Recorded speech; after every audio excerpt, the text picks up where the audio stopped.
Bienvenue dans ce nouvel épisode de La Relève. Aujourd'hui, on vit dans un monde où nos corps ont cessé de faire ce pourquoi ils ont été conçus, à savoir bouger, marcher et même se relier. Bref, en fait, être en mouvement et être en lien. Aujourd'hui, on passe en moyenne entre 8 et 10 heures assis par jour. On le sait, dans le fond, c'est pas très bon, mais on l'a normalisé sans vraiment le remettre en question. Ce qu'on ne voit pas, c'est à quel point cette sédentarité est infiltrée partout. Dans notre santé mentale, nos émotions, notre santé tout court, notre créativité, nos liens, notre rapport au travail et même dans notre identité. On s'épuise finalement sans s'en rendre compte, on se coupe du vivant, de soi et des autres. Et donc si le véritable problème n'était pas le fait qu'on ne bouge pas assez, mais qu'on ne vit plus dans un environnement qui nous permet d'être vivants par le mouvement et par le lien. Aujourd'hui, j'ai l'immense joie de recevoir Alexandre Dana pour parler de tout ça avec lui, de la chaise qui nous tue lentement et au mouvement qui nous soigne. Dans cet épisode, on va s'attaquer à des questions qu'on ne se pose jamais. Puisque j'ai créé une entreprise que je pouvais piloter depuis un ordinateur en étant assis sur une chaise, et donc je suis rentré sans m'en rendre compte dans un quotidien où je passais 7 heures, 8 heures, 9 heures, 10 heures par jour en position assise. Ces 4 formes de santé sont impactées très clairement, très directement par la sédentarité. Une grande partie du corps médical qui est lui-même sédentaire. Capitalisme de la chaise. Toutes les parties de nos vies qu'on a commencé à faire passer par les écrans. Ne soyez pas surpris d'avoir l'explosion actuelle des burn-out si vous contraignez vos employés à rester assis pendant un open space pendant 8, 9, 10 heures par jour. Alors qu'elle détermine notre santé, notre énergie, notre manière de vivre et même la société qu'on construit. Alors, pourquoi la sédentarité attaque notre corps et notre santé mentale? En même temps, il est presque en silence. Pourquoi notre mode de vie moderne nous coupe du mouvement, du lien, de nous-mêmes et de ce qui est vraiment important pour nous? Comment marcher 20 minutes peut parfois faire plus pour notre cerveau qu'un antidépresseur?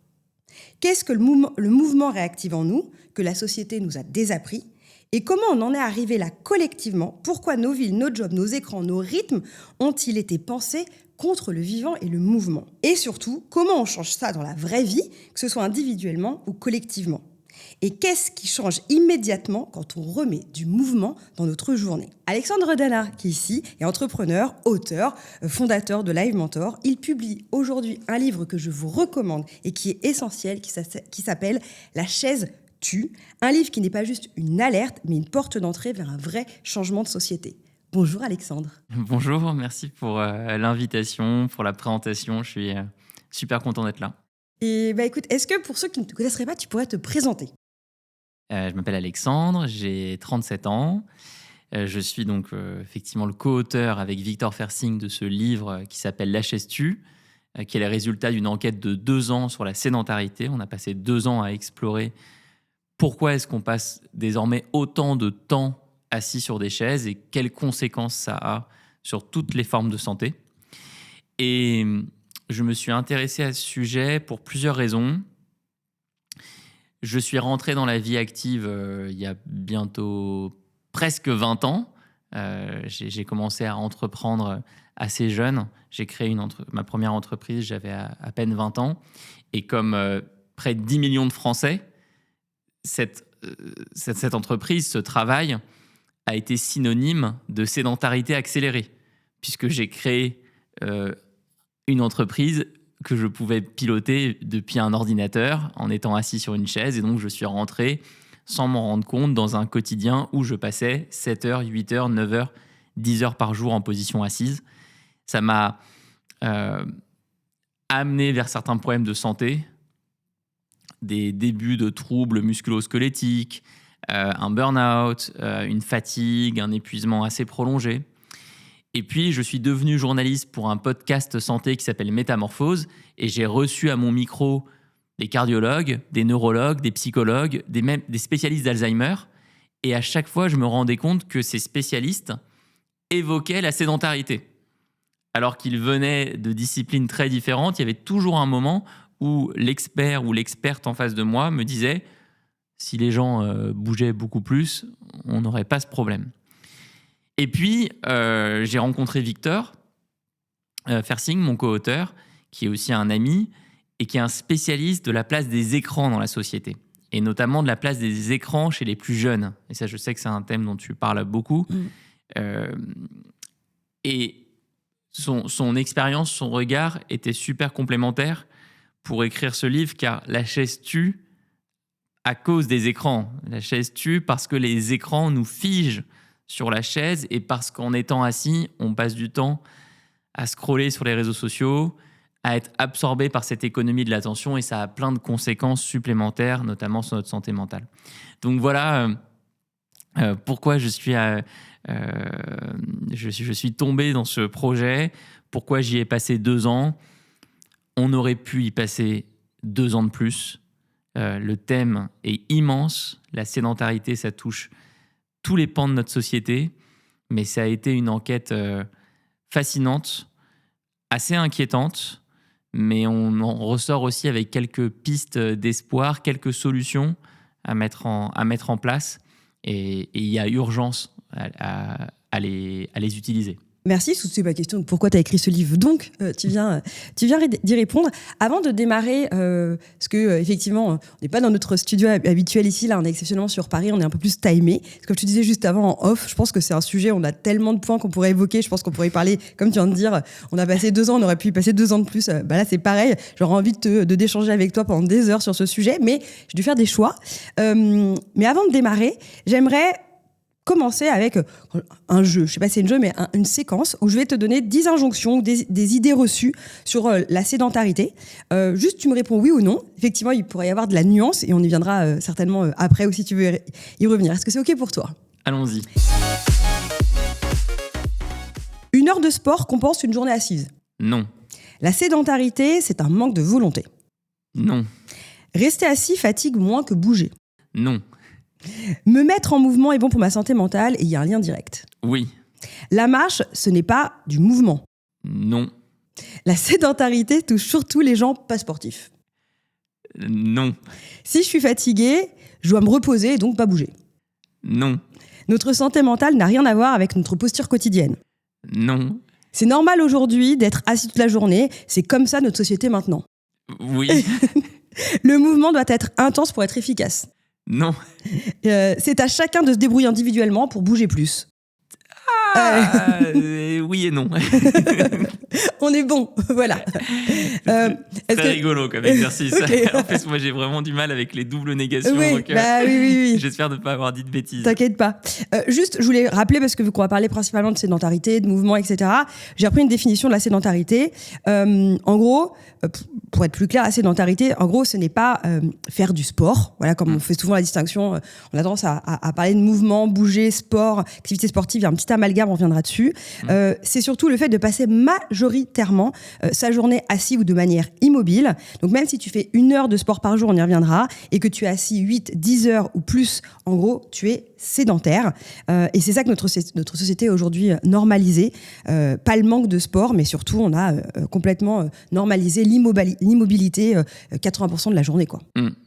Premier pilier, justement, c'est tout le début du livre où il y a toi et Victor, vous faites vraiment le constat justement sur la santé, le temps qu'on passe, sur les modes de travail, avec le nombre d'heures qui sont assis par jour, qui sont, effectivement, on l'a dit, en fonction des personnes, je crois que c'est 7 heures, presque 7h30 la moyenne, mais on sait que ça va entre 8 et 10 heures en fonction des individus.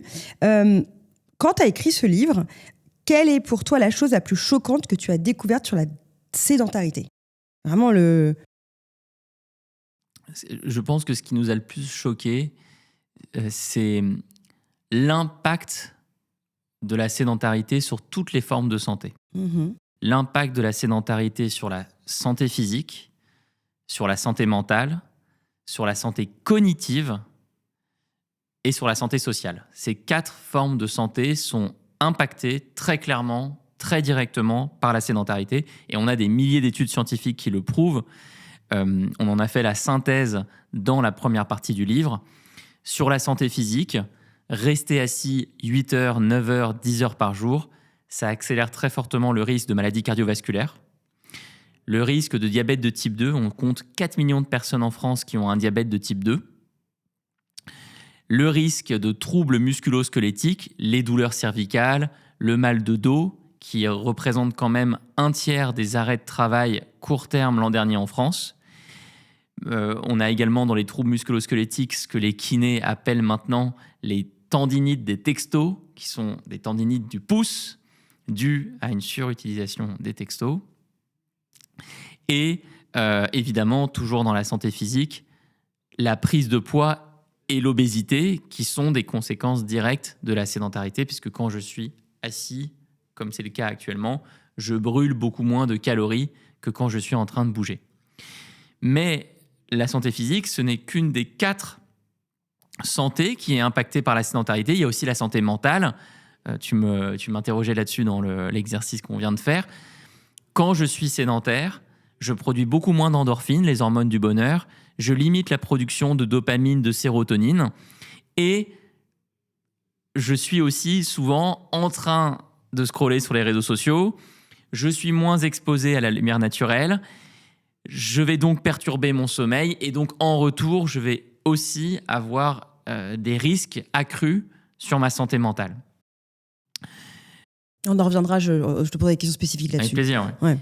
La santé cognitive, ça m'a aussi beaucoup surpris lors de l'enquête quand j'interroge le docteur Olivier de la Doucette, qui est le président de la Fondation de recherche contre Alzheimer. Il me dit très clairement, l'activité physique, c'est le premier remède à Alzheimer, en prévention d'Alzheimer ou en réaction quand Alzheimer est là. Quand je parle à Eric Kwan, qui est à 66 ans, qui est quelqu'un qui a été diagnostiqué de Parkinson il y a 6 ans, les neurologues lui ont dit « Voici votre boîte de médicaments, monsieur, bon courage, on se retrouve dans 6 mois pour augmenter les doses. » Eric, il dit non. Et il se met à marcher 15 km par jour. C'est quelqu'un qui travaille encore aujourd'hui, qui a un métier très prenant avec beaucoup de responsabilités. Il est investisseur. Il marche 15 km par jour. Et donc, quand quelqu'un veut prendre une réunion avec lui au travail, il réserve dans un calendrier qui automatiquement suggère plusieurs chemins de promenade, de marche, dans Paris. Il marche ses 15 km par jour. Ça fait 6 ans qu'on l'a diagnostiqué de Parkinson. Tous les neurologues sont impressionnés par son état actuel. Il a totalement stabilisé son Parkinson, en grande partie grâce à la marche. Donc, la sédentarité, elle impacte aussi cette santé cognitive. Et enfin, la santé sociale. Les enfants sont vraiment le symbole de ça. On voit aujourd'hui des enfants qui sont des enfants d'intérieur, qui sont des enfants coupés du monde, des enfants qui ont beaucoup plus de mal à développer des relations avec d'autres enfants. Et c'est parce qu'ils sont extrêmement sédentaires et que cette sédentarité, elle ne se traduit pas par être assis dans un parc, dans un jardin, aux côtés d'autres enfants qui sont aussi assis. Elle se traduit par être assis seul chez soi, devant un écran. Donc voilà, je pense, ce qui nous a le plus surpris avec Victor. On pourrait parler aussi de l'impact de la sédentarité sur la santé des femmes enceintes. On pourrait parler des liens entre sédentarité et libido, et notamment baisse de la testostérone chez les hommes. Mais voilà un petit aperçu du sujet. Et ça me rappelle, on a 2 épisodes. On a eu Guillaume qui a fait un burn-out et pareil, on ne parle pas de sédentarité, mais on en a légèrement parlé, et qui a eu une sclérose en plaques. Et ce qu'il explique aujourd'hui, ce qui a stabilisé sa sclérose en plaques, c'est le mouvement. Lui, il est parti, il s'est reconverti dans le sport santé. On mettra l'épisode. Et pareil, on a eu Magali qui a eu burn-out, pareil, des métiers qui sont très sédentaires, etc. Le stress, un cancer du sein. Et pendant son cancer du sein, elle a fait ses 200 heures de yoga, son sport, elle a changé de type de sport, et elle s'est beaucoup mis aussi en mouvement pour montrer effectivement, au-delà de Parkinson, le mouvement. On voit que dans toutes les maladies, c'est quelque chose qui a un vrai soin. Et d'ailleurs, tu en parles dans ton livre, parce que je pense que tu fais le parallèle avec ton papa. Oui. Qui était psychiatre ou psychologue, je sais pas. Voilà. Psychiatre et psychanalyste. Voilà, et psychanalyste, pardon. Et justement, où tu dis, il est entouré de médecins. Tu expliques qu'effectivement, il a eu diagnostiqué un diabète. Un diabète de type 2. Voilà, exactement. Et tu dis, mais pourquoi eux qui sont médecins, pourquoi aujourd'hui on ne le prescrit pas automatiquement? Enfin, moi, c'est un des trucs qui m'a marqué de se dire, aujourd'hui en médecine, on a un médicament qui coûte rien. Oui. Clairement, qui est à la portée de tous, globalement, hormis handicap particulier, mais qui est à la portée de tous. Et globalement, c'est prescrit peu, ou presque, ou peut-être des fois pas pris au sérieux. Oui, ça c'est une très très bonne question. Effectivement, donc, la marche a des effets bénéfiques, super positifs, sur toutes ces formes de santé. Physique, mentale, sociale, cognitive, etc. La marche est gratuite, la marche est accessible à quasiment tout le monde. La sédentarité coûte 130 milliards d'euros par an à la France. Et donc, on se pose la question, mais pourquoi l'État notamment via le ministère de la Santé, ne fait pas tout ce qui est dans son pouvoir pour promouvoir la marche. Et pourquoi, effectivement, beaucoup de médecins n'en parlent jamais. Eux-mêmes sédentaires. Alors voilà. Alors, déjà, il faut mentionner qu'évidemment, ce n'est pas tous les médecins, heureusement, et notamment dans les thérapies alternatives, on a beaucoup de thérapeutes qui rappellent à leurs patients l'importance de marcher. Mais on a une grande partie du corps médical qui est lui-même sédentaire. Alors, j'ai interviewé dans le livre Jean-Baptiste Bourgeois, qui est médecin urgentiste, et qui m'a donné quelques clés de lecture, parce que je lui ai posé exactement la même question que celle que tu me poses. Et lui, il me dit, premièrement, dans les études de médecine, on mentionne quasiment jamais la sédentarité. Quasiment jamais. Et on a des études de médecine qui sont encore trop tournées vers une vision segmentée de la santé. On va spécialiser les médecins, et on va avoir à la fin un médecin spécialisé de la prostate, un médecin spécialisé de l'épaule, etc., etc. Alors que le corps humain, c'est un système, c'est holistique, et il y a certains piliers comme le sommeil et comme la marche qui sont absolument essentiels pour faire fonctionner ce système ensemble. Ensuite, Jean-Baptiste pointe du doigt un certain technocentrisme, technosolutionnisme de la part du corps médical. On a effectivement des nouvelles machines, des nouveaux équipements qui sont incroyables, qui permettent d'aller opérer à un niveau super précis sur le corps humain. Et peut-être que nos médecins regardent trop ces progrès de la science et en oublient certains fondamentaux, comme la marche, qui effectivement est ultra simpliste. Il n'y a pas de technologie particulière.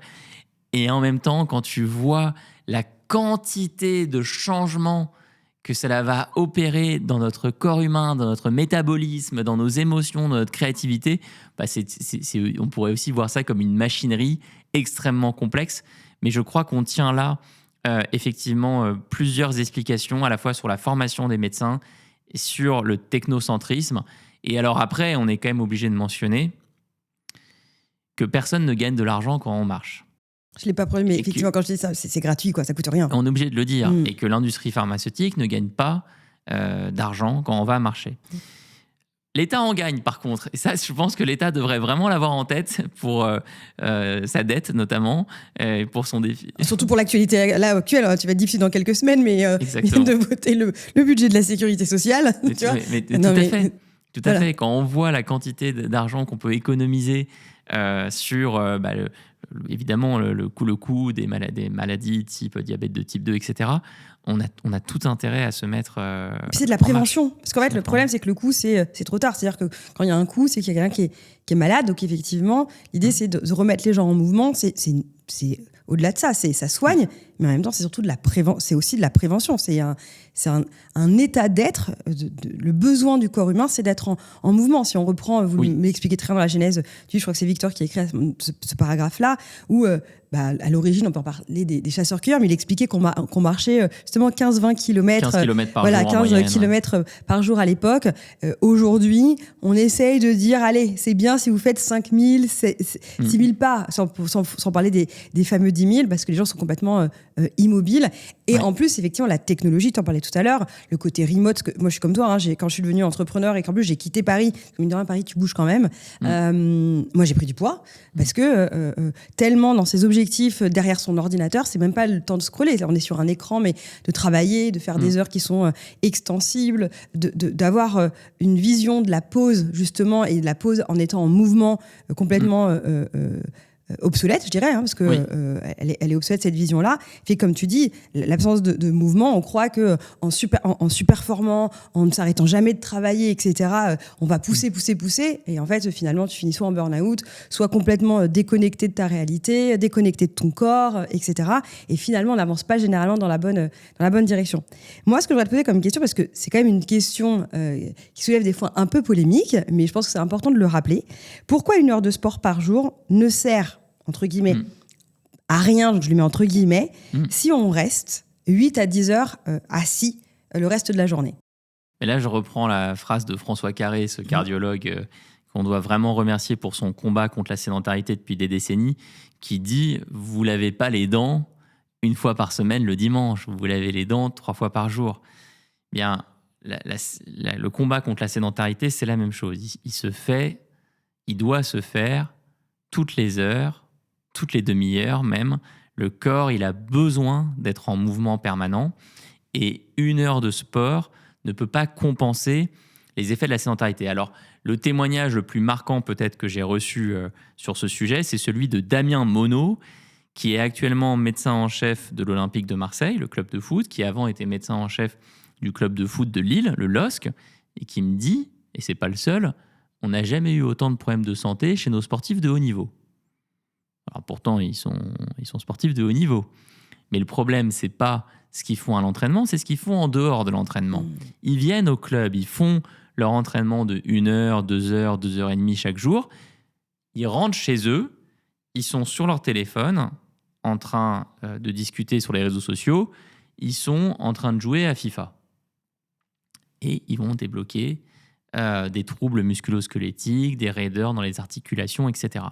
Il y a plusieurs études d'ailleurs qui ont comparé des populations de personnes actives physiquement, mais non sportives, donc des personnes qui vont marcher, bricoler, jardiner, faire le ménage, cuisiner, bref, faire ce que faisaient nos parents, nos grands-parents, et des populations de sportifs sédentaires, des gens qui vont faire 1, 2, 3 et 4 séances de sport par semaine, mais à côté de ça, vont passer 10 heures, 11 heures par jour en position assise, et ça monte très très vite, entre le temps passé à travailler sur un ordinateur, le temps dans les transports, métro assis, voiture assis, le temps passé à regarder la télé, un film, une série pour se détendre le soir, eh bien les taux de sucre, les taux de cholestérol chez les personnes qui sont sportives sédentaires sont plus élevés que chez les personnes actives physiquement qui ne sont pas sportives.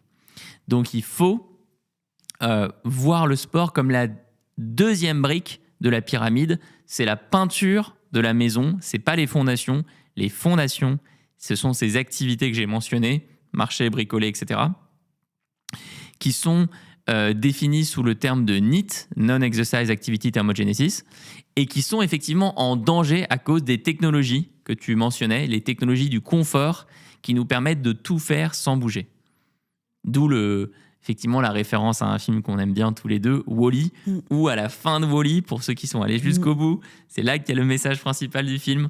On a une humanité, ce qui survit de l'humanité, c'est une humanité dans des vaisseaux spatiaux où tout le monde est obèse, tout le monde est sur des chaises, vit en permanence sur des chaises incroyables de technologie, des chaises qui leur permettent de communiquer avec les autres humains qui sont aussi dans le vaisseau spatial, des chaises qui les nettoient, qui les lavent automatiquement. Ils n'ont plus d'autonomie. Mais aujourd'hui, tu peux travailler avec un ordinateur, tu peux communiquer, tu peux téléconsulter un médecin, tu peux te faire livrer des repas, tu peux te faire livrer des meubles, tu peux te faire livrer des vêtements, tu peux entretenir des relations amoureuses, tu peux te divertir, avoir tout ton temps de loisir qui passe via les écrans. Et tu as aussi une vraie économie de l'attention des entreprises, Meta, TikTok, etc., qui gagnent de l'argent si on est assis en train de scroller. Donc il y a ce qu'on appelle cette économie de l'attention, qu'on appelle, nous, dans le livre, capitalisme de la chaise. Et là, on est face à quelque chose d'assez inédit dans l'histoire de l'humanité, très récent. Ça a 10 ans, 15 ans, l'économie de l'attention. Et dont on commence à peine, et ça s'accélère, on commence à peine à en prendre conscience.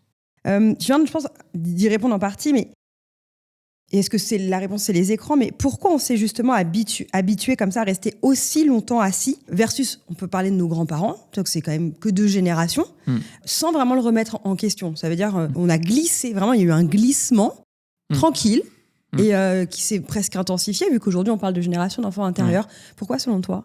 Alors, c'est sûr que la première raison, c'est l'évolution technologique. On est passé de la radio à la télé, qui était déjà un premier objet, machine à sédentarité dans les foyers, aux ordinateurs, aux réseaux sociaux, à l'intelligence artificielle. Et chacune de ces technologies va de plus en plus loin dans la captation des corps et cet immobilisme.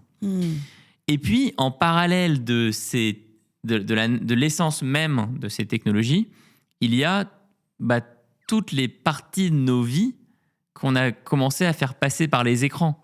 Et je les ai mentionnées tout à l'heure. Donc, le travail, toutes les 10 millions de personnes qui ont un travail de bureau en France, la possibilité de se nourrir, de se vêtir, de se divertir, tout ça via les écrans.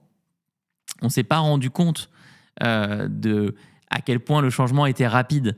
Et on n'a pas évolué en termes de conscience individuelle et collective pour se dire, ces outils, c'est comme le marteau. Je peux l'utiliser pour construire une maison ou pour tuer mon voisin. Donc, c'est à la fois des alliés et des ennemis. Moi, je trouve ça scandaleux que le président de Zoom ne rende pas obligatoire dès demain un message d'erreur, un message d'alerte à chaque démarrage de Zoom, disons à tous les utilisateurs, vous commencez une visioconférence, c'est un moment de sédentarité, levez-vous, bougez pendant que vous êtes en train de faire votre visioconférence, utilisez du mobilier actif, un bureau assis debout, faites certaines de vos visioconférences avec uniquement les écouteurs, uniquement l'audio, pendant que vous êtes en train de marcher. En fait, on doit avoir vraiment des garde-fous face à la sédentarité. Et on ne les a pas mis en place aujourd'hui. Mais ça reviendra à se poser la question, ce qu'on disait tout à l'heure, c'est quelle est la volonté collective ? On y reviendra tout à l'heure sur la partie collective, mais tu l'as dit, c'est-à-dire qu'on en reviendra tout à l'heure, c'est quel est l'impact de la responsabilité individuelle versus la responsabilité collective ? Tu vois, c'est collectif finalement là où on a glissé, parce que on s'est retrouvé avec des structures, tu l'as dit, comme les GAFAM qui sont avec leur technologie et tous leurs moyens technologiques et les fonds technologiques, où on a glissé à une vitesse sans s'en rendre compte. On s'est rentré littéralement dans nos habitudes, dans nos foyers, dans nos cerveaux. Et en fait, il n'y a pas eu d'analyse et presque de contre-pouvoir pour dire finalement dans notre société ça va lui coûter, ça coûte aux humains et on va faire différemment. Il y a trop d'intérêts économiques aujourd'hui. C'est David contre Goliath. Exactement. Toute l'approche qu'on a eue avec Victor, c'est de montrer que face à un environnement qui nous sédentarise autant, on ne peut pas s'en sortir avec la responsabilité individuelle. On est d'accord. Et on ne peut pas continuer de dire aux gens bouge-toi, lève-toi et marche. Ça n'a aucun sens. Alors, on doit interpeller nos élus, nos ministres, nos préfets, nos maires pour des politiques anti-sédentarité. Récemment, aux États-Unis, il y a tout un débat sur, par exemple, la transformation des aéroports pour mettre dans les aéroports des barres de traction, des équipements qui poussent les gens à bouger. Dans des pays asiatiques, on a des choses très intéressantes, notamment en Corée du Sud, il est interdit pour un promoteur immobilier de construire un immeuble s'il ne construit pas en face de l'immeuble, des vélos elliptiques, des barres de dips, des tractions, enfin, des petits stands qui permettent de bouger. Dans certains pays comme les pays scandinaves ou la Slovénie, il y a une éducation avec beaucoup de moments en extérieur, avec ce qu'on appelle les écoles dans la forêt, qui sont des écoles où les élèves sont pendant 2 à 3 jours par semaine en extérieur, en mouvement. La Slovénie mesure le VO2 max de tous ses étudiants chaque année et constate que quand Instagram est introduit, le VO2 max plonge de 25%. C'est quoi du VO2 max ? C'est ton volume respiratoire. En fait, c'est à quel moment tu vas être essoufflé quand tu montes l'escalier. C'est le fameux test de l'escalier. Mais déjà, en France, on n'a rien de tout ça. Alors ça, c'est la première chose qu'il faut dire. On n'a pas aujourd'hui de réelle politique anti-sédentarité. Et ensuite, il est très intéressant de penser aux différents niveaux de collectif. Parce qu'il y a plein de nuances entre moi tout seul et l'État. Complètement. Et ça, j'y crois beaucoup. Ça, c'est ce qui me redonne espoir. Honnêtement, s'il n'y avait pas ces différents niveaux de collectif, moi, après avoir écrit ce livre, je pars vivre dans la forêt et j'abandonne, quoi.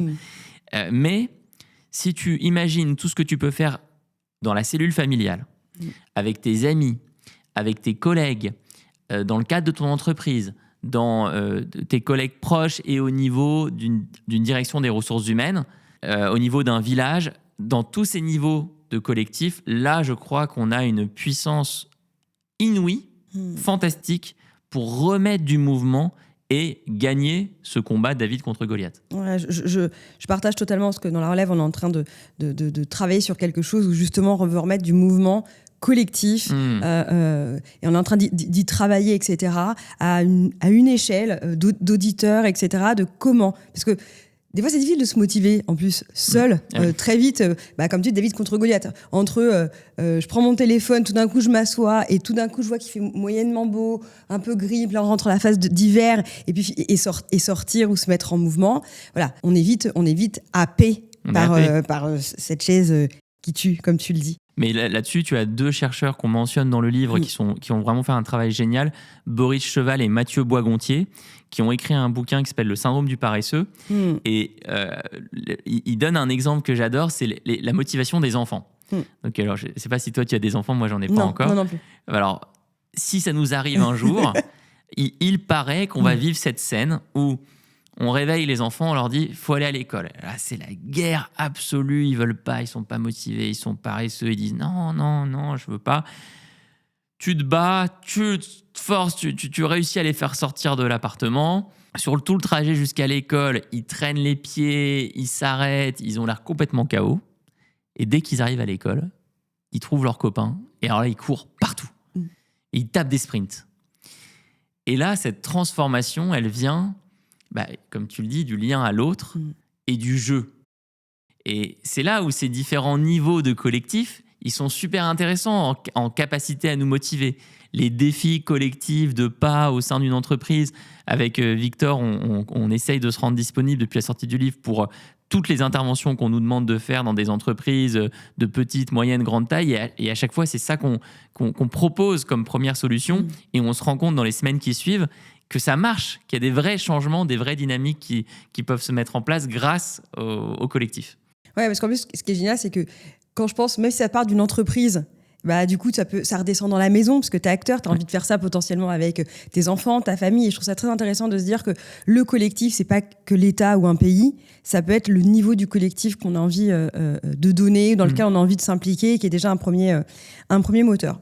J'aimerais qu'on fasse un peu plus le lien entre sédentarité et santé mentale, parce qu'effectivement, on traite beaucoup de la santé mentale dans la relève. La question, c'est pourquoi justement on devient plus anxieux?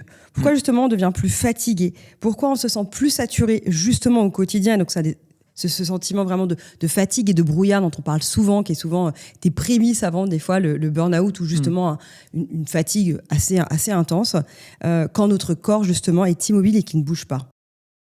Il y a des raisons directes et des raisons indirectes. La sédentarité va jouer directement, négativement sur la santé mentale par la limitation de la production d'endorphines, qui sont les hormones du bonheur, la limitation de la production de sérotonine et de dopamine, qui sont des neurotransmetteurs. Mais la sédentarité, elle va aussi jouer indirectement sur notre santé mentale. Parce qu'on remarque que les travailleurs sédentaires sont moins exposés à la lumière naturelle. Or, l'exposition à la lumière naturelle, notamment tôt dans la journée, permet la bonne régulation de la mélatonine et donc permet de s'endormir correctement et permet d'avoir un bon sommeil. Si tu n'as pas un bon sommeil, un sommeil de qualité, ça va être très compliqué de réguler tes émotions. Deuxième effet indirect, Anthony Berthoud, nutritionniste de grand talent, que je remercie encore pour sa préface, m'expliquait pourquoi les personnes sédentaires ont souvent une consommation beaucoup plus riche en produits ultra transformés. À la fois parce que quand on est sédentaire, on se fait happer par Uber Eats, Deliveroo, les plateformes de livraison, et je peux t'assurer que ce qui est livré en très très grande majorité par ces plateformes, c'est pas du tout de la nourriture de qualité, c'est de la nourriture ultra transformée. Et aussi parce qu'il y a d'autres effets encore indirects. Si je suis sédentaire, je vais avoir ma production de gréline et de leptine, les hormones de la faim et la satiété, qui est perturbée. Je vais avoir beaucoup plus faim. Et donc, je vais foncer vers le sucre, je vais foncer vers les aliments ultra transformés. Et ça a un impact aussi sur notre santé mentale. Aujourd'hui, on parle maintenant de la santé mentale métabolique. On comprend que nos émotions, c'est aussi une conséquence de l'évolution de processus chimiques au sein de notre corps. Là où on a souvent pensé que c'était que dans la tête, etc. dans la tête, un peu déconnecté justement du corporel. Mais non, en fait, les liens corps-esprit dont parlent plein de spiritualités assez ancestrales, notamment du côté de l'Asie. En fait, aujourd'hui, la science prouve, oui, qu'il y a des liens partout entre corps et esprit, et ça s'appelle la santé mentale métabolique. Et donc, si je mange n'importe quoi, pour résumer le sujet, je vais avoir des soucis d'anxiété beaucoup plus fréquents, et je mange n'importe quoi parce que je suis sédentaire. Et enfin, la sédentarité va aussi jouer sur la santé mentale par ce phénomène d'isolement. Je suis sédentaire, j'ai moins de contacts, de relations avec les autres, je m'enferme sur moi et j'ai plus de risques de tomber en dépression. Enfin, la sédentarité, c'est plus de temps sur les réseaux sociaux qui sont des machines anxiogènes, notamment pour les plus jeunes. Hyper intéressant de montrer qu'effectivement, toi tu tires sur... On voit que finalement, sédentarité et santé, donc on a vu la partie physique tout à l'heure, et mentale, mais finalement tout ça ne fait qu'un. Oui. On t'emmène dans la même direction, en tout cas pas vers le bon. Et justement, et toi tu l'as vécu, et je ne faisais pas le lien, tu vois, avec la sédentarité, moi, avec mon burn-out, mais je trouve intéressant potentiellement que tu en parles avec le tien. En quoi, effectivement, tu fais le lien, toi, entre la sédentarité et justement, vu que tu as fait le lien toi-même avec ton burn-out, et l'arrivée vers un burn-out silencieux là, qui se déclenche par rapport à... C'est quoi ton lien entre les deux ? Alors, c'est sûr que le burn-out, il est multifactoriel, On est ça d'accord. peut être un management toxique, etc. Maintenant, moi, j'ai été très, très marqué par ma rencontre avec Guillaume Millet, qui est un chercheur en physiologie, qui a bossé pendant des années sur le sujet de la fatigue, et notamment de la fatigue chronique. Et il a publié un livre qui s'appelle « Défatiguez-vous », que je recommande vraiment énormément, qui est On mettra la ref. Super bouquin. Et Guillaume explique dans son livre que l'activité physique, c'est le remède à la fatigue, c'est le remède miracle. Et que paradoxalement, plus je passe de temps assis sur mon canapé, plus je suis fatigué. Qu'on avait dans les idées reçues tout à l'heure. Exactement. Et Guillaume explique aussi dans son livre que la recherche sur la fatigue et la recherche sur le burn-out, elles ont évolué un peu en vase clos, séparés, alors qu'il y a plein d'éléments qui se recoupent. D'ailleurs, qu'est-ce que la définition du burn-out ? C'est un épuisement professionnel, c'est une fatigue professionnelle. Donc c'est bien ce qu'on a tous ressenti quand on est en burn-out. On est très, très, très, très, très fatigué. Et donc, mon point est surtout de dire aux entreprises, ne soyez pas surpris d'avoir l'explosion actuelle des burn-out si vous contraignez vos employés à rester assis pendant un open space pendant 8, 9, 10 heures par jour. Vous avez naturellement tous les phénomènes qu'on a décrits, moins de production d'endorphines, des risques de troubles musculo-squelettiques, etc., etc. Et cette fatigue qui s'accumule et qui va favoriser les risques de burn-out. Alors après, ce qui est encore plus fou, c'est quand tu creuses les recherches sur activité physique et créativité. Parce que là, tu te dis qu'une entreprise a toutes les raisons de faire bouger son équipe. Et je reviens sur deux choses. Dans le livre, où, je crois que c'est au Japon, où tu expliquais il faut 30 ans pour changer une culture. Et t'expliques que dans les années 70, justement, dans la télé, etc., le gouvernement japonais a commencé à faire bouger les gens dès le matin, et qu'aujourd'hui, ce serait impensable pour un Japonais de pas se mettre à bouger dans son entreprise le matin ou en sortant de chez lui, tellement c'est quelque chose qui est devenu culturel. Ils ont des choses plus douces que nous, comme Qigong ou ce genre de choses. Et effectivement, aujourd'hui, tu rentrais dans les grandes entreprises en disant, allez, le premier quart d'heure, on voit tout le monde gigoter, etc. On va dire, non mais attends, ils font quoi ? Tout le monde se regarderait un peu comme ça, avec de la gêne, etc. Ça m'a fait marrer, parce qu'en fait, alors que le sujet, il est là, il faudrait qu'on bouge. Et surtout, l'analogie que je fais souvent dans les entreprises, et là où je trouve que c'est le summum le plus global et une vraie hypocrisie, c'est la pause clope. Tu vois partir ton collègue pour la pause clope, où il va partir fumer, discuter, etc. Très bien, il faut des pauses de toute façon. Mais pour quelque chose qui ne va pas le rendre en meilleure santé, c'est, entre guillemets, normalisé, c'est complètement OK. Par contre, quelqu'un qui dirait, bon, moi, je vais prendre une pause là, pendant 20 minutes, faire des squats, et où juste, je vais même sortir, je vais aller faire le tour du pâté de maison qui est derrière, ou je vais aller me poser dans le parc, ou faire le tour du parc 20 minutes. On va nous regarder en disant, t'es là pour bosser, quoi. Et je trouve que c'est hyper hypocrite. T'en parlais tout à l'heure, moi, je sais que alors j'ai la chance d'avoir déménagé de Paris, de vivre au bord de la forêt et de l'océan, et ma maison est collée à la forêt, et je prends des pauses en nature, quasiment 2 à 3 fois par jour minimum. La majorité du temps, j'essaie de même ne pas prendre mon téléphone et je vais marcher. Voilà, ça, c'est mon truc en forêt, etc. Et mes meilleures idées, je les ai à ce moment-là. Vraiment, enfin, on peut le dire 20 fois. D'ailleurs, on peut avoir ces idées dans la douche, etc. On voit bien que nos idées, souvent les meilleures, elles sont rarement lorsqu'on est figé et complètement immobile sur une chaise à essayer, etc. Souvent, c'est lorsqu'on lâche et qu'on est en mouvement et qu'on laisse les choses par le vide que là, tout d'un coup, notre créativité se développe, nos sens se développent, il se passe des choses plutôt que d'être borné à rester sur une chaise. Et je sais que tu pratiques à peu près les mêmes choses. Ah, je pratique exactement ça, et ce que je trouve, je ne sais pas si toi aussi tu le ressens, mais quand tu partages par exemple ton exemple personnel, là, le fait que tu vas marcher, que c'est là que tu as tes meilleures idées, est-ce que tu as toi aussi une petite voix qui te dit « on va pas te croire ». Moi, malgré le fait que j'ai passé 2 ans à écrire sur la sédentarité, que je sois 100% convaincu de ce sujet, il y a une telle réticence culturelle que qu'on n'a pas encore une conviction aussi totale, aussi partagée. En fait, on tape effectivement des résistances comme oui, bon, tu le dis un peu comme ça, mais c'est un peu un discours de façade, ou alors c'est un peu un discours de hippie. La vérité, c'est qu'on bosse assis sur notre écran. Alors qu'en fait, non, on a encore une fois, plein de recherches scientifiques très détaillées qui montrent qu'on a nos meilleures idées quand on est en train de marcher, quand on est en train de faire de l'activité physique. L'exemple du Japon que tu donnais, alors ça remonte à 1920. Ça remonte je sais pas, j'avais 71 ans en tête, mais je sais pas pourquoi. Ça remonte à super longtemps. Ouais. Ça nous a surpris aussi avec Victor parce qu'on voulait savoir d'où venaient ces vidéos d'employés japonais qu'on voit sur leur usine en train de faire leur mouvement de gymnastique.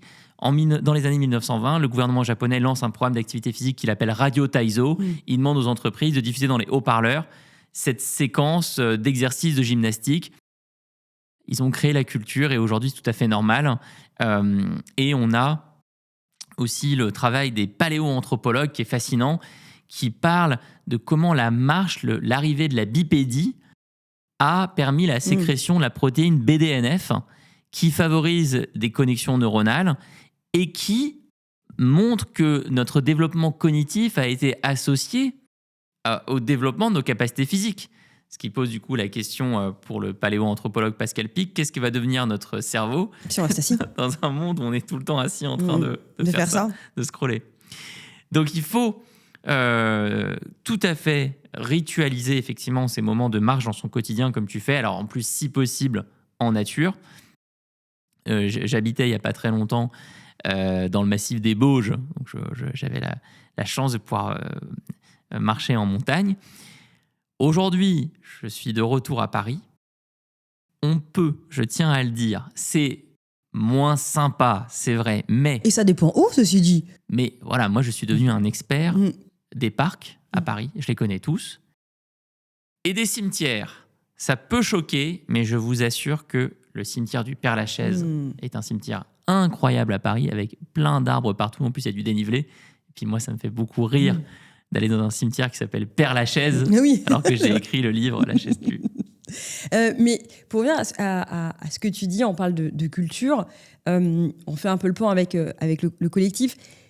Pour que ça change, il faudrait aussi que les patrons, en tout cas ceux qui dirigent, changent de mentalité. Aujourd'hui, tu le vois bien. Alors, le télétravail a ses avantages et ses inconvénients. Mais en même temps, on voit bien qu'on est quand même dans une culture française du présentéisme et du fait de surveiller avec du micromanagement. Tu vois, on parlait tout à l'heure, tu disais le burn-out, c'est multifactoriel, c'est complètement multifactoriel. Le problème, c'est tant qu'on ne laissera pas les gens responsables de se sentir, d'être un peu plus autonomes, pour pas finir comme des Wall-E justement, et de pouvoir être libres tu vois, de pouvoir prendre un peu plus de pause, parce que c'est pareil, hein, la pause est stigmatisée. Pour pouvoir être en mouvement, pour pouvoir accepter de travailler différemment. Quand tu dis tout à l'heure, Zoom, d'avoir un message où on se dit mettez pas éventuellement vos caméras et vous allez marcher, vous mettez vos écouteurs, faut qu'effectivement il y ait la possibilité dans les entreprises de pas être stigmatisé parce qu'il y a que ton prénom, parce que tu marches en forêt, parce que c'est pas vu comme étant quelque chose pour travailler. Moi, je sais que depuis qu'on s'est au téléphone, maintenant, j'ai gardé ton truc en tête de tout appel, toute réunion que je peux faire en call maintenant, j'ai dégagé tous les zooms. Tu vois, pour le coup. Tu vois, c'est parti de toi. Moi, j'avais quand même mon tapis de marche ou quoi que ce soit parce que quand il pleut chez moi, je peux pas. Donc voilà. Mais j'essaye de me dire quelles sont tout ce que j'ai dans ma journée que je peux transformer en mouvement. Et j'ai des journées où il suffit d'avoir 1 ou 2 calls plus ma marche habituelle et on évite effectivement à plusieurs heures de marche et 15 ou 20 000 pas. Et ça m'a pas empêché de travailler et d'être efficace. En plus, je suis pas en train de prendre des notes, ça m'oblige à avoir une meilleure mémoire.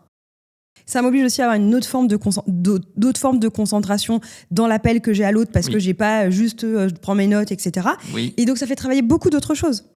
Tu as une bien meilleure présence. En fait, on l'a tous vécu, la situation où on est en visioconférence, en train de faire nos mails à côté, avec des notifications dans tous les sens. Et on est tous dans cette illusion collective que c'est du travail efficace, alors que ça ne l'est pas. Donc, évidemment, qu'on doit changer. Et on doit changer, à mon sens, dans les entreprises à 3 niveaux. L'équipement, le mobilier et l'emplacement des bureaux. Donc, moi, je continue aujourd'hui de diriger un organisme de formation que j'ai monté il y a plus de 15 ans, Live Mentor. On a 3 bureaux, Paris, Aix-en-Provence et Vannes. Notre bureau d'Aix-en-Provence, on l'a mis dans une zone où il y a d'autres entreprises, mais c'est juste à côté d'une forêt. C'est-à-dire que vraiment, à pied, il y a quasiment pas de voiture qui passe. Et ensuite, tu as accès vraiment à une forêt, alors là, sans aucune voiture. Et ça permet à l'équipe qui est là-bas, dans ces bureaux de Aix-en-Provence, d'aller faire toutes leurs réunions en marchant, s'ils le souhaitent, d'aller faire les réunions, les points individuels, etc. Donc ça, c'est un premier sujet. En tant qu'entreprise, où est-ce que je mets mes bureaux ? Ensuite, au sein des bureaux, est-ce qu'il y a des bureaux assis debout ? Est-ce qu'il y a des sièges ballons ? Est-ce qu'il y a des pédaliers ? Est-ce qu'il y a des élastiques, des tapis de yoga ? Est-ce qu'il y a tout ce qui permet de bouger ? Et puis, le sujet le plus important, la culture, normaliser le fait d'être en mouvement et faire passer le message aux gens qui font des réflexions critiques. Mais c'est toi qui te fourvoie. C'est toi qui te fourvoie, c'est toi qui te trompe en fait. On n'a pas du tout. C'est pas du tout lui qui est en train de glander parce qu'il part se balader. Au contraire, il est en train d'avoir de meilleures idées peut-être que toi. Dans une demi-heure, il va revenir, mais il aura une meilleure idée que toi qui aura essayé d'être en force. Souvent, on est en force. Tu as une fameuse étude qui s'appelle Give legs to your ideas, donc donner des jambes à vos idées, où on a pris plusieurs groupes de personnes et on leur a fait passer des tests de créativité. Il y avait un groupe de personnes qui étaient assis sur des chaises, un groupe qui était en mouvement en extérieur. Le groupe en mouvement en extérieur a généré 81% de plus d'idées créatives. Donc, on a toutes les raisons de s'y mettre. Pour parler de santé mentale, tu as un témoignage que je trouve hyper intéressant d'une femme qui était en dépression. Et justement, pourquoi marcher peut réduire la dépression plus vite que certaines interventions ou autres ? Parce que on n'est pas médecin, mais j'ai beaucoup aimé cet exemple. Et, elle marche en extérieur. Elle marche beaucoup en extérieur et elle marche avec son chien, cette personne. Et ça, c'est vrai qu'on a reçu plein de témoignages, je ne m'y attendais pas, sur le chien, sur l'allié anti-sédentarité. Toujours la même histoire, des personnes qui ne marchaient plus depuis 5, 6, 10 ans et elles décident de prendre un chien. Et là, tous les jours, il faut le sortir, tous les jours, il faut marcher. Et en plus, il y a la compagnie du chien, le lien affectif, etc. Mais ce qui est... Mais ce qui est intéressant, c'est qu'elle expliquait, c'est que ça faisait des années qu'elle était en dépression. Oui, elle était résistante au traitement, etc. Ouais. Et puis tout d'un coup, effectivement, il y a cet animal qui arrive et elle se met à marcher. Et ça a été quasiment son meilleur traitement. Elle le dit pas comme ça, mais presque. Quoi. Mais tu sais qu'au Japon, qui est le pays des paradoxes, parce que d'un côté, ils ont les hikikomori, Oui. qui sont ces personnes qui ne sont pas sorties de chez elles depuis au moins 6 mois. Ce qu'il y a dans le livre aussi. Ouais. Et on les mentionne effectivement. Mais tu as aussi au Japon les mutuelles qui remboursent des marches thérapeutiques, qui remboursent des séjours, des randonnées de plusieurs jours où le patient dépressif va aller dans un de ces 300 chemins de forêt qui sont labellisés thérapeutiques pour marcher avec un thérapeute certifié. Et au Japon, ils ont fait beaucoup d'études sur justement les bienfaits de cette marche dans la forêt, au contact de la nature, dans la présence des arbres, au milieu de la végétation, notamment sur l'île de Yakushima. Ils ont fait énormément de mesures des niveaux de cortisol chez les patients. Et aujourd'hui, je trouve ça fantastique que les mutuelles remboursent. On n'en est pas là encore. Hein. Non. On n'en est pas là. Et tu vois, moi, je sais que... Alors, je suis une marcheuse, hein, pour le coup. Je pense que j'ai été éduquée comme ça.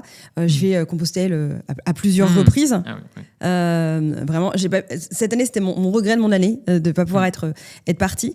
On le voit d'ailleurs, hein, sur le chemin, il se passe tellement de choses. Enfin, peu importe, les gens, si un jour ils expérimentent, il n'y a pas besoin de faire Compostelle, il suffit de faire un GR, peu importe, mais partez plusieurs jours en marche.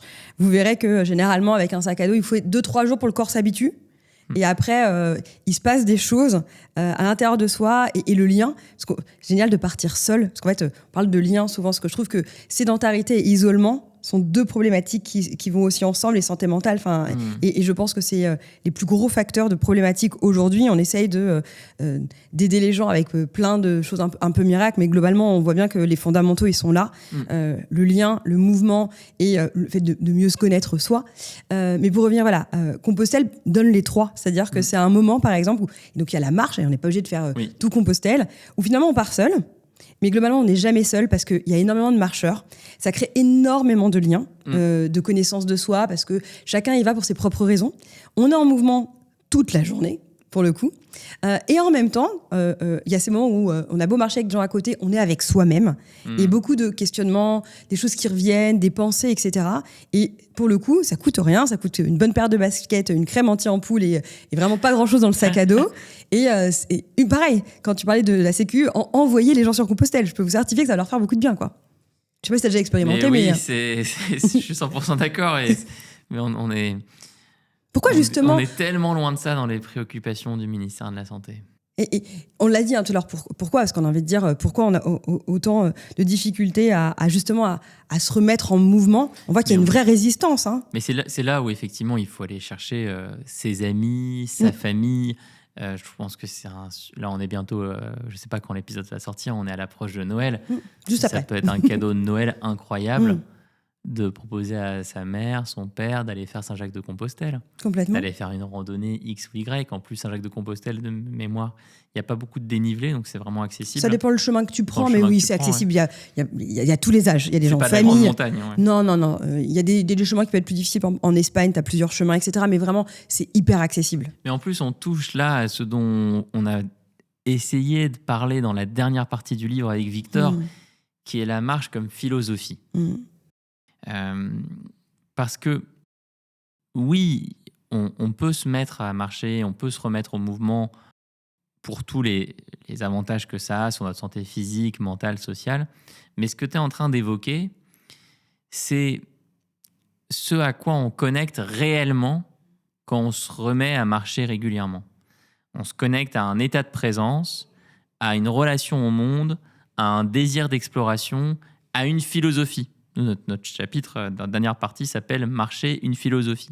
Et c'est pour ça qu'on a aussi interviewé des philosophes comme David Le Breton ou des sociologues, en plus des interviews avec tous les spécialistes de santé, parce qu'on voulait comprendre avec leurs mots qu'est-ce qui se joue réellement quand on marche. Moi, je fais beaucoup le comparable avec les flux d'informations. Aujourd'hui, les flux d'informations qu'on reçoit sur nos téléphones, sur ordinateurs, sont complètement démesurés par rapport à ce que notre cerveau est capable d'ingérer. C'est vraiment l'image d'une cruche d'eau dans laquelle on essaye de faire passer beaucoup plus d'eau que ce qu'elle peut contenir. Et quand on marche, on se reconnecte avec un rythme très, très naturel, très sain pour nous. C'est la bonne vitesse. On peut pas accélérer. On n'a pas encore inventé les chaussures qui avance toute seule. Donne pas d'idée, s'il te plaît. Non, mais je partage totalement. Et justement, on va bientôt arriver sur la fin. Est-ce que tu aurais justement 3 choses simples, parce qui remettent déjà plus de mouvement dans la journée des gens qui sont ultra sédentaires? Toi, je sais que tu as tes tips, mais est-ce que ou même au-delà de 3, mais si tu as déjà 3 bonnes, et puis si tu en as d'autres, lâche-toi. J'en ai. Voilà. Au total, dans le livre, il y en a une 50aine, mais je dirais que vraiment la première, moi, celle qui me touche le plus, c'est les réunions en marchant. On passe l'essentiel de notre temps au travail. Dès qu'on a une réunion, on peut la faire en marchant. Ça, il n'y a vraiment aucune excuse. Et en plus, on va du coup le faire avec quelqu'un d'autre.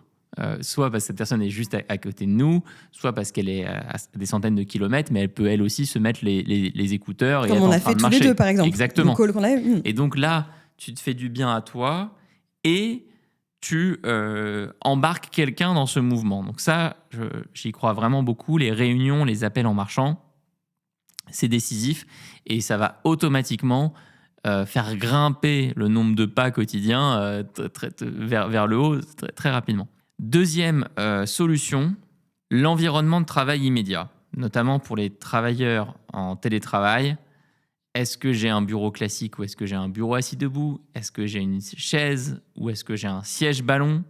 On a une marque française qui s'appelle Bloon, qui a été créée par un ostéopathe qui fait vraiment du bon boulot. Il y en a plein d'autres. Il y a maintenant des marques aussi qui font des vélos bureaux. Tu peux pédaler. J'ai donné une intervention dans une entreprise où le président fait 50 km de vélo par jour pendant son travail, parce qu'il a un vélo bureau. Trop bien. Donc, voilà, ça, c'est une deuxième idée. Transformer son mobilier, son équipement. Je crois que les architectes d'intérieur ont un rôle incroyable à jouer. Et d'ailleurs, je suis vraiment touché de voir que depuis la sortie du livre, je suis contacté par beaucoup d'architectes d'intérieur qui me parlent de ces nouveaux concepts d'appartements, de maisons, notamment pour les enfants, où tu vas leur permettre de grimper un peu partout. C'est une super idée. Je retiens aussi d'ailleurs le retour moins gai d'une architecte qui me disait je réalise que j'ai tué des gens pendant 30 ans parce que je bossais sur des maisons pour seniors et le premier réflexe qu'on avait, c'était de mettre des rampes dans les escaliers qui montent automatiquement alors que les personnes étaient encore capables de monter les escaliers, mais on leur vendait ça comme un argument pour acheter la maison. Et en fait, quand tu reviens quelques années plus tard, tu te rends compte que les personnes ont perdu l'habitude de grimper l'escalier et donc évidemment leurs capacités physiques ont diminué. Et après, troisième solution, créer un mouvement familial. Donc vraiment penser les mouvements en famille avec son partenaire, sa partenaire, avec ses enfants, avec ses parents, comme des moments où il y a du mouvement et c'est pas forcément faire un trail sous la pluie méga dangereux, mais ça peut être d'aller simplement se balader et ça change beaucoup de choses. Bon, justement, quand tu dis ça, je pense à ma maman qui a plus de 70 ans, qui prend pas l'ascenseur qui est au 2e étage, mais qui prend que l'escalier. Elle a la chance d'être, elle n'est pas très loin là, justement de Paris, qui va à son association sportive faire 1 heure à 2 heures en plus de sport par jour. Elle est pas loin des bords de Marne. Mon oncle a un cancer, donc ils vont marcher quasiment tous les jours en bord de Marne. Tu vois, ma mère, elle a une santé, tu lui donnes 10 ans de moins. Et c'est des choses simples, et ça coûte pas grand-chose. Elle va pas à la facilité, elle se met en mouvement. Ouais. Franchement, elle est hyper en forme, quoi. C'est trop bien. Enfin, vraiment, c'est génial d'avoir ce genre de témoignage et on a besoin de personnes comme ta mère pour embarquer d'autres personnes à côté. Il y a une idée que je trouve assez intéressante qui serait puisqu'on parle du budget justement de la sécurité sociale, mais on pourrait tout à fait imaginer que l'État prenne en charge une partie du coût des adhésions aux associations sportives. On a un super tissu associatif en France, on a des gens qui ne rejoignent pas ces associations pour des raisons de budget. C'est sûr que les effets cumulés de ce genre de mesures est énorme.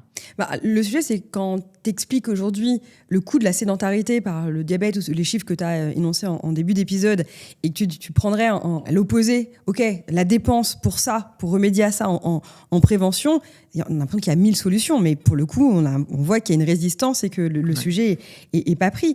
Et en même temps, on voit aussi que... Tu l'as dit, il y a encore une résistance à aller marcher seul, en collectif. Il y a un vrai changement d'habitude.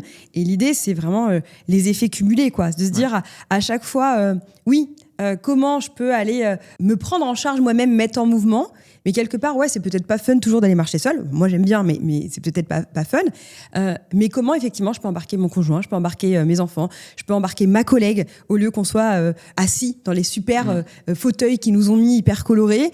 Faisons 3 fois le tour, faisons-le en marchant ou allons sortir. Mais effectivement, il faut que les managements, il faut que nous-mêmes, on fasse péter des verrous on a le droit. Il y a une vraie capacité... Il y a un vrai mouvement à une responsabilité, quand je t'entends, des entreprises, donc des managers, des entrepreneurs d'accueil entreprise à autoriser, et aussi une responsabilité personnelle de se dire je m'autorise et je lance. Je suis presque un lanceur de mouvement dans le sens figuré et propre, quoi. Oui, lanceur de mouvement, j'aime beaucoup cette expression. J'y réfléchis, on est en train de travailler sur quelque chose pour remettre du mouvement, parce qu'il y a un sujet de santé mentale, d'isolement, etc. C'est pas toujours facile de se bouger seul, et on voit à quel point il y a un vrai impact là-dessus. Si justement, pour terminer, on en a un petit peu moins parlé, je trouve que c'est important, on en a un tout petit peu parlé quand on a parlé du fait de marcher. Je pense que ça doit être dans la réponse. Qu'est-ce qu'on récupère ? Qu'est-ce qu'on récupère quand justement on se met en mouvement et qu'on coupe la sédentarité ? Tellement de choses. On récupère évidemment des années de longévité, de la santé physique, de la santé mentale, de la créativité. Mais je dirais que ce qu'on récupère à la fin du chemin, c'est un rythme adapté. C'est le bon rythme, le juste rythme pour soi. Pas un rythme où on se sent toujours acculé. J'aime beaucoup les travaux du sociologue allemand Hartmut Rosa, qui a écrit un livre fantastique qui s'appelle « Accélération », où il explique que d'où ça vient ce sentiment que les choses accélèrent en permanence, ce sentiment moderne. Et alors, il explique que ça ne vient pas de nulle part, qu'il y a déjà le progrès technique qui accélère comme jamais.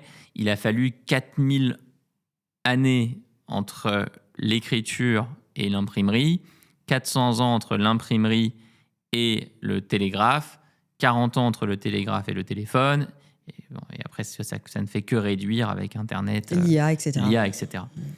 Donc on a déjà cette accélération du progrès technologique. Ensuite, on a l'accélération du changement social. Toi, moi, on va vivre en moyenne dans 5, 10, 15, 20 appartements, maisons dans nos vies. Nos parents, c'était 3 fois, 4 fois inférieur. Idem pour le nombre de métiers, de partenaires amoureux, d'amis, etc., de passions. Et enfin, pour Hartmut Rosa, la dernière manifestation de cette accélération, c'est ce sentiment personnel que nos journées sont toujours trop courtes, trop étroites, et qu'on n'a plus le temps pour rien. La marche, le mouvement, fait péter cette pression de l'accélération. Il nous permet de ralentir et de trouver une autre manière d'être en relation avec le temps. Et c'est toujours des sujets où les mots sont compliqués. Tu vois, de trouver les mots justes pour décrire ce phénomène, c'est vraiment la magie des philosophes. Et c'est pour ça qu'on a voulu donner la parole à des gens comme David Le Breton dans le livre. Moi, quand tu me dis ça, moi, je me revois sur Compostelle. Tu as un rapport au temps qui est complètement différent, parce qu'il n'y a rien d'autre que tu te lèves et tu marches jusqu'à ton point de fin de journée. Et encore, tu peux avoir le choix de se dire je m'arrête avant, je continue. Moi, je sais que je réservais rarement mes nuitées quasiment à 24 heures, parce que je voulais avoir la possibilité d'être au rythme que je veux, soit un peu d'accélérer, soit un peu de ralentir. Puis une fois, je me suis blessée. Mais vraiment, quand tu me dis ça, je pense que si chacun avait la possibilité justement d'aller à des endroits où, sans forcément de faire de la randonnée ou un trek, mais juste vraiment de se dire tiens, chaque jour... je trouve qu'une semaine, c'est bien pour démarrer, parce que je trouve que tu as toujours cette phase où tu as les 2 premiers jours entre ton sac à dos, etc. Il faut que ton corps se mette un peu en mouvement sur les gens qui ne marchent pas. On vient de parler que les gens ne marchaient pas assez. Mais après, il y a ces jours où ton corps a assimilé la marche, le sac à dos, etc. Et il y a un rapport au temps, il y a un rapport à toi, un rapport aux autres qui nous coupe complètement, qui fait que d'ailleurs, il y a des gens qui arrivent à faire ça pendant 1 mois et qui font vraiment tout le chemin. Et là, moi, j'ai pas encore fait ça. J'espère un jour pouvoir le faire, parce qu'il faut vraiment à moins avoir ce temps, mais il se passe quelque chose, quoi. Oui, mais toute personne qui l'a vécu, comme toi, voit immédiatement ce dont on parle. Mais il faut en faire l'expérience si ça ne vous parle pas. Et pour terminer, Alexandre, est-ce que tu aurais quelque chose à rajouter, une question que je t'ai pas forcément posée ou un message du coup qui t'a pas permis de faire passer un message supplémentaire que tu aurais envie de donner à nos auditeurs? Il y a évidemment le sujet des enfants. Ouais. Les enfants sont particulièrement, ils sont touchés. Ils sont particulièrement touchés par la sédentarité. Et surtout, eux sont en train de grandir avec ce référentiel-là. Et ça, c'est complètement nouveau. C'est-à-dire que nous, on n'a pas grandi avec ce référentiel sédentaire. Notre environnement s'est transformé pendant notre vie. On a vu l'avant-après. Mais les enfants grandissent aujourd'hui dans ce référentiel-là. Et donc, c'est super important, je crois qu'en tant que parents, en tant qu'adultes de manière générale, on se mobilise sur ce combat pour les aider à ne pas connaître que ça, à retrouver une vie avec du mouvement, avec de l'activité, avec tout ce qui permet le développement des capacités physiques, le développement des capacités cognitives. C'est pas normal qu'on ait baissé à l'éducation nationale les prérequis en activité physique pour les enfants et adolescents ces dernières années. Hyper intéressant, c'est vrai que je le développe moi là, parce qu'effectivement, on l'a développé avec les enfants d'intérieur, on a fait venir une psychomotricienne pour comprendre effectivement tous les impacts. Une psychomotricienne qui justement au mouvement, puis elle était spécialisée justement en plus sur les écrans aussi. Donc on en a parlé, effectivement, c'est un sujet où je partage avec toi. Ils sont le dommage collatéral finalement de tout ce qu'on est en train de mettre en place par la technologie et par des volontés économiques. Mais c'était un super épisode. Vraiment, je recommande à tout le monde, ceux qui ne l'ont pas vu, de le regarder. Merci. Donc effectivement, voilà, si vous avez des enfants, vous-même, voilà, on est tous aujourd'hui trop sédentaires. Voilà, toi peut-être moins encore aujourd'hui, moi je pense encore, même si je marche et que je pense, je suis dans une moyenne plus élevée, je pense qu'il y a encore mieux à faire, sans mettre trop d'injonctions, sans trop se culpabiliser, mais je pense qu'il y a des choses simples à mettre en place. Je pense qu'effectivement, ça peut être aussi un vrai vecteur de lien. Je pense que si on arrive à combiner, je ne sais pas ce que tu en penses, mais mouvement et lien, je pense qu'on a tout gagné, parce que l'isolement est un vrai sujet de fléau et santé mentale, la sédentarité. Si on arrive à combiner les deux, je pense que vraiment le lien, la communauté, trouver des solutions ensemble, se motiver à marcher plus, à être créatif dans le mouvement, je pense qu'on a tous à y gagner. Oui, et c'est un très beau chemin en fait. Une fois que tu as mis le pied dedans, sans jeu de mots, c'est très dur de faire marche en arrière. En tout cas, merci beaucoup Alexandre pour ton partage. Je le remets ici. Vraiment, j'ai adoré ce livre, La chaise tue. Il est hyper fluide, facile à lire. Un vrai mélange entre justement toutes les données scientifiques que tu as mentionnées, beaucoup sont dedans. Beaucoup aussi d'histoires personnelles ou celles de témoignages que tu as reçus. Il est vraiment très très agréable à lire et vraiment je pense que tout le monde devrait le lire pour en tout cas remettre encore un peu plus de conscience dans la gravité qu'est la sédentarité dans notre société. Alors encore merci Alexandre et merci à Victor qui n'est pas avec nous mais qui a aussi participé à ce livre. Clairement, on le salue. Merci beaucoup. En tout cas, merci à vous d'avoir écouté cet épisode jusqu'au bout. Vous le savez, vous êtes toujours de plus en plus nombreux à nous écouter. On vient de démarrer cette nouvelle année. N'hésitez pas à vous abonner à notre chaîne YouTube ou vous abonner à notre chaîne Spotify, Apple Podcasts, Deezer pour nous soutenir. Également mettre 5 étoiles, ça nous permet d'être un petit peu plus mis en avant sur les petits algorithmes des plateformes d'écoute. En tout cas, merci. Merci Alexandre et je vous dis à la semaine prochaine pour un nouvel épisode de La Relève.